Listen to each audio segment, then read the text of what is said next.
Esse exercício pedia para encontrar o polinômio característico, os autovalores e autovetores de diferentes matrizes. Uma delas, que era o item E, era essa aqui. Bem, o que a gente precisa fazer? Primeira coisa, para encontrar o polinômio característico. O polinômio característico de uma matriz A, ele é dado pelo determinante dessa matriz subtraído lambda vezes a identidade.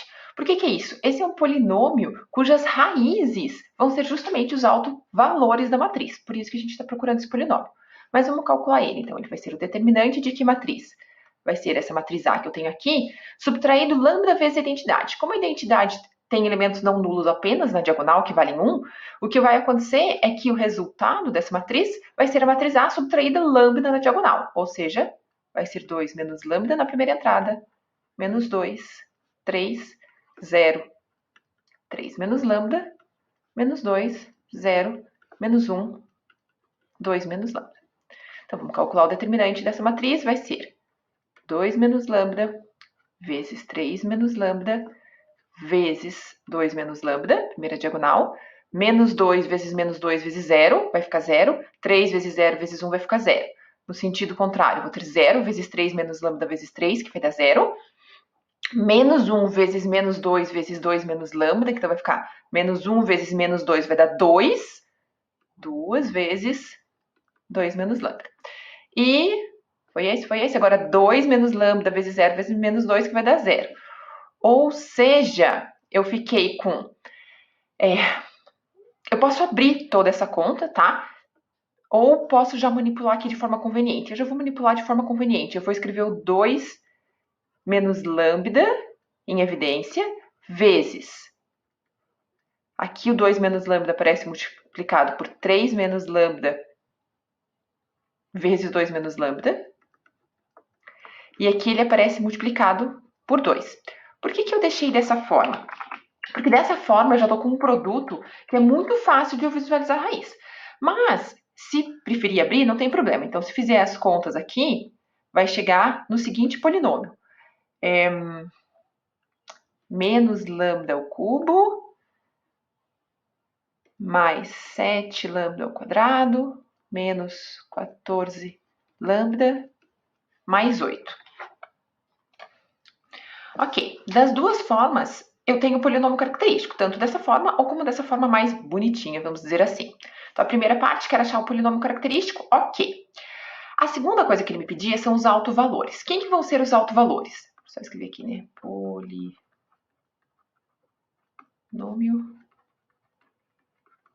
característico. Agora eu vou achar os autovalores. Os autovalores vão ser a raiz desse polinômio. Quando eu olho o polinômio dessa forma, é um pouco mais não trivial, vamos dizer assim, encontrar quem são as raízes. O que eu posso fazer? Eu posso reescrever esse polinômio equivalente a esse aqui, né? Só vou trocar o sinal para ficar mais fácil.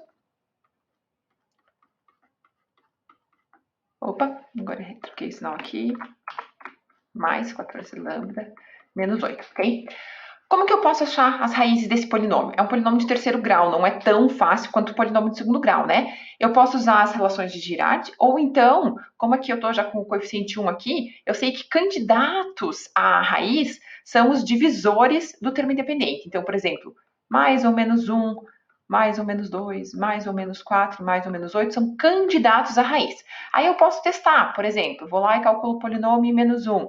Se eu calcular o polinômio menos 1, vai resultar menos 30, se eu não me engano, então não é raiz. Ah, calculo o polinômio em 1. Polinômio em 1 vai ficar 1 menos 7 mais 14 menos 8, que vai dar 0. Então, ok, 1 é raiz. Uma vez que eu estou numa equação num polinômio de terceiro grau e eu acho uma raiz, eu posso dividir esse polinômio,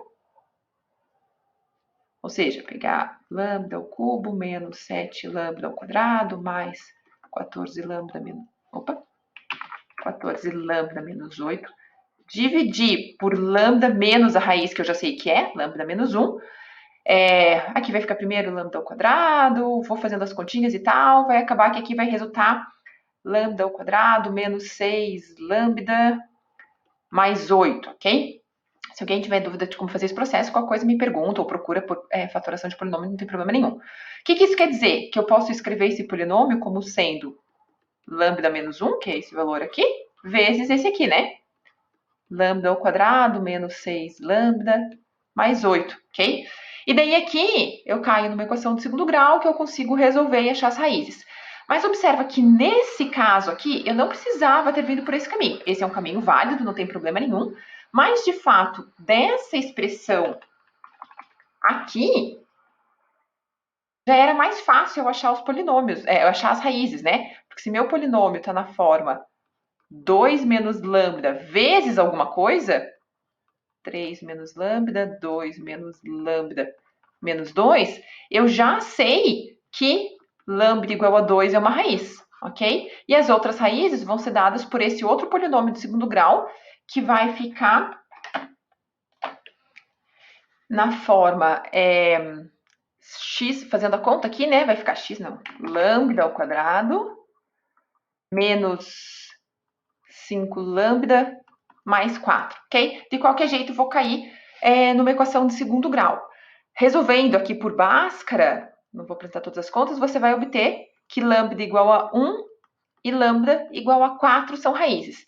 Então, eu consigo, de qualquer forma, as três raízes, lambda igual a 1, 2 e 4, ou se tivesse vindo por esse caminho, eu achei primeiro a raiz 1, e essa equação de segundo grau vai ter aqui lambda igual a 2 e lambda igual a 4 como raízes.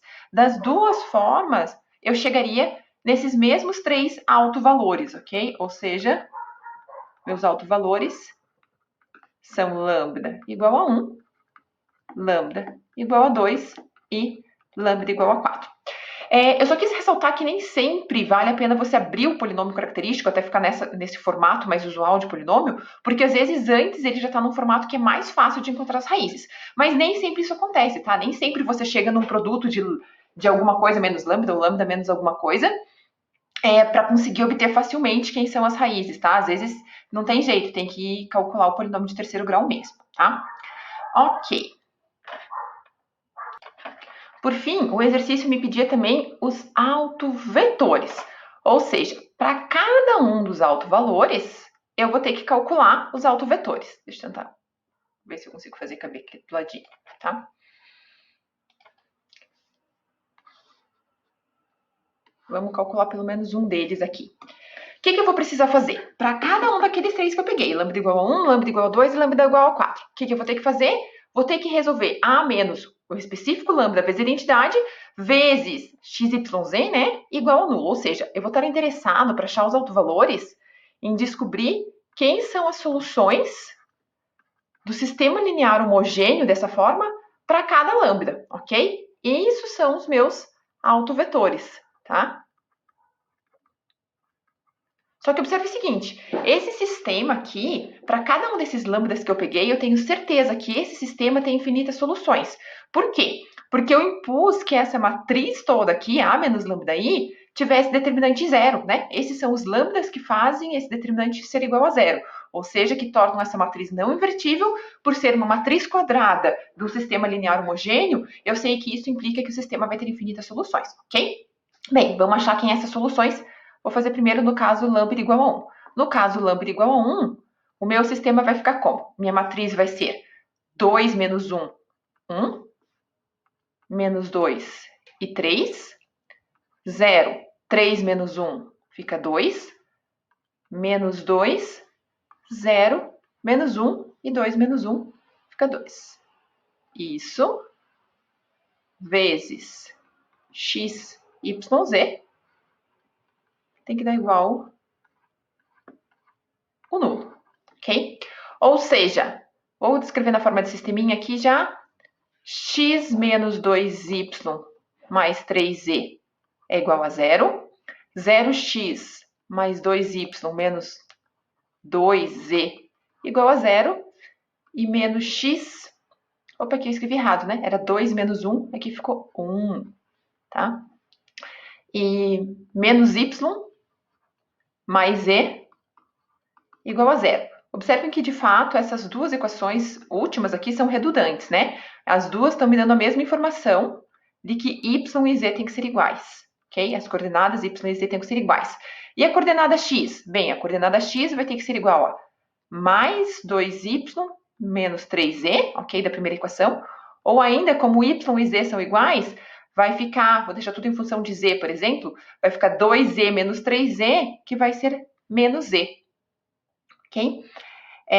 Ou seja, a solução desse sistema tem a cara x igual a menos z, y igual a z e z igual a z.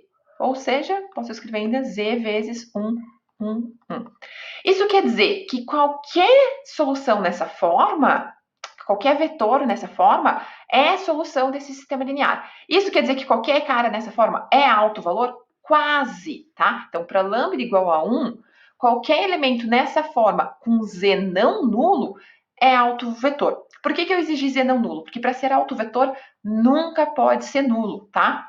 Ou seja, o autoespaço, digamos, o espaço associado, ou todos os possíveis autovetores associados a lambda igual a 1, vou escrever assim, vão ser os elementos da forma z vezes 1, 1, 1, tal que z pertence aos reais. Lembrando que o autoespaço associado ao autovalor inclui o nulo, mas o nulo não é autovetor. Os autovetores associados a lambda igual a 1 são da forma z igual a 1, 1, 1, para todo z pertencente aos reais menos o zero, ok? Então, essa é a cara geral dos autovetores. O exercício pedia de forma mais simplista, né? Ele dizia, um autovetor. Muitas vezes aparece indicado só esse elemento, que na verdade é uma base, né? Eu posso escrever esse conjunto como espaço gerado por 1, 1, 1, e muitas vezes o que a gente quer é justamente esse elemento da base, ok? Teria que fazer a mesma coisa para lambda igual a 2 e para lambda igual a 4. Ou seja, vou pegar o sistema, vou pegar a matriz aqui, usar o lambda igual a 2, então vai ficar 2 menos 2, vai fazer toda a conta de resolução do sistema e obter os vetores. No caso do lambda igual a 2, vai dar que o espaço associado, vou escrever assim, né, os autovalores, melhor dizendo, os autovalores vão ter a cara de múltiplos de 1, 0, 0, ok? E no lambda igual a 4 vão ser múltiplos, no princípio vou colocar aqui um alfa, de 7, menos 4 e 2, tá? Para todo alfa não nulo, aqui também para todo x não nulo, tá? Então, esses são os autovetores associados a 2 e esses são os autovetores associados a 4. Lembra que eu falei que esses sistemas sempre vão ter infinitas soluções, né? Por isso que eu tenho certeza que vão ter sempre esses múltiplos. Mas lembrando, mais uma vez, que para ser autovetor não pode ser nulo, por isso que eu estou sempre excluindo os múltiplos nulos.